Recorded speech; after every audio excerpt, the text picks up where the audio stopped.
Right now, I really do feel like I'm ready for like a real relationship, and I feel like it's good to say that. And I'm not. I don't feel weak or needy because of it. So I don't want to go meet a guy on Raya and have sex with him. You know what I mean? I want to be in a relationship. One thing that I always admired about you is the way that you speak about sexuality and hooking up. I always found it empowering and surprising that more women don't take charge of the idea of, yeah, I just want to hook up. Like, I want to have sex.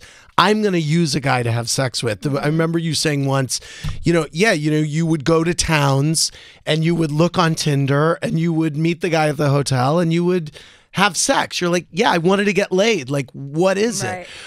Talk to me about that a little bit. Well, I think it's important. It's the same thing with writing this book. It's important to I've made a career out of oversharing. So I'd rather, Me too. I think, yes, exactly. Yes. And I think you at a certain point, you want to start sharing things that are going to have an impact, that are good, that aren't just being oversharing to do it. Yeah. Like I want to contribute. Like, this is a book that everyone can understand, like a book about grief. We've all had grief. We've all not dealt with stuff. Yeah. We've all had to think about going to therapy or opted to go or not to go.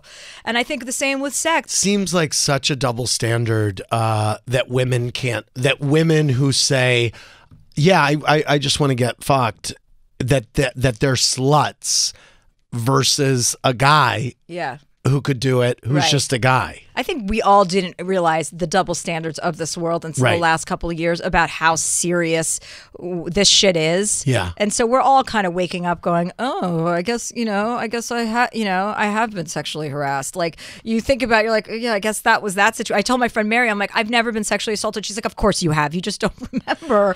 And I was like, oh my God, that's terrible. She goes, Chelsea, everyone has. It's so common. And you're thinking that it didn't happen to you, yet it was so nuanced, it probably did, and you didn't know it. Right. And I was like, oh God, that's so dark, but it's true. And women need to be in positions of empowerment and control, and sex is part of that, because that is the dynamic that is such that separates us so much. There's this schism between men and being in control sexually and professionally in every capacity. So slowly we have to chip away at that.